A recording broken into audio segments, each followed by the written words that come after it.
Hey, good morning, everyone. I wanted to send out a quick piece of content about Broncos quarterback Bo Nix and his injuries. Yes, we love our Broncos. I got my Bronco tie on today. We just shot a little something earlier for the Broncos and a commercial we're doing. And I've had multiple questions on this, so I thought I'd shoot a quick piece and get it out. First question was from my wife. She said, how could someone fracture their ankle and then walk off the field or even play a play or two during the game with a fractured leg? The next question I had, 1043, the fan got a hold of me and said, hey, can you tell us about this ankle injury? First, let me start with this. Ankle injury or ankle fracture is very generic. There are multiple bones in the ankle, and it doesn't appear that it's come out yet exactly which bone Bo Nix fractured, but I'm gonna give you some insight into that. Okay, so the lower leg anatomy is pretty simple. The tibia and the fibula come down and they form supports on each side of what we generically call the ankle. That's the bumps you feel alongside your leg. You can feel one on the middle part or the medial aspect. You can feel one on the lateral aspect.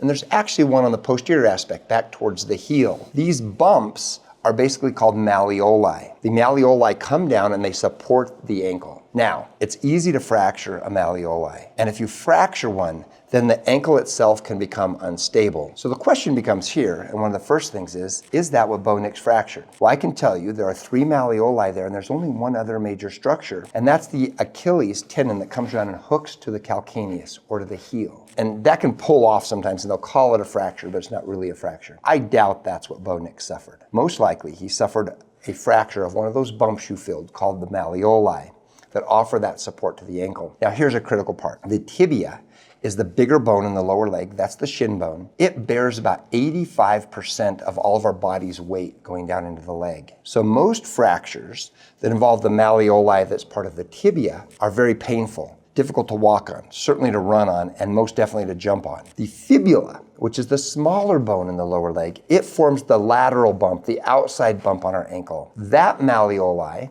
that's part of the fibula only supports about 5 to 10% of the body's weight. So the first clue here is Bo Nix ran a couple plays, he got back up, he didn't even look injured. Most likely, if we had to guess, or if I were a betting man, Bo Nix has fractured something associated with his fibula, that outer malleoli and that bone that only carries about 10% of his body's weight. Now, why is a fracture in the ankle so important? Why did he have to have surgery now? The reason is that when you plant to take off or plant to cut, like football players do, you put a lot of pressure across that ankle joint. If you fractured one of the support bones, one of those on the outside, again, on the medial aspect, the lateral aspect, or the posterior aspect, if you fractured one of those and you go to plant and push off, 1, you can cause additional damage. 2, it's extremely painful.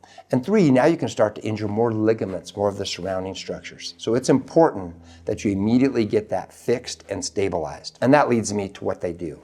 As you know, he's going in for surgery. Most of the fixes for any of the malleoli fractures don't involve rods or any of those major surgeries that we hear about, like intramedullary nails. Most of them are plates with screws. So they put a metal plate over the fracture site and screw it there and allow it to heal up. The nice thing about those surgeries is they're relatively simple, they're fast, and the recovery time often has you bearing weight almost immediately. Occasionally, they'll keep you off of your feet for 4 weeks, but not always. That weight bearing stimulates actual more bone formation, sometimes accelerates the healing, and then when you can get back on your feet sooner, you have less muscle atrophy because you continue to use the lower leg. So I anticipate with Bo Nix that this surgery is going to take 30 minutes at the most. He's probably going to be either non-weight bearing for a very short period of time or immediately back to weight bearing with perhaps a walking boot. And in 4 to 6 weeks, you can expect almost a complete healing. I say complete kind of tongue-in-cheek because it's healed largely, but not completely. That will take place and be more final over a period of about 12 weeks. So the great news is here, we're going to get back Bo Nix.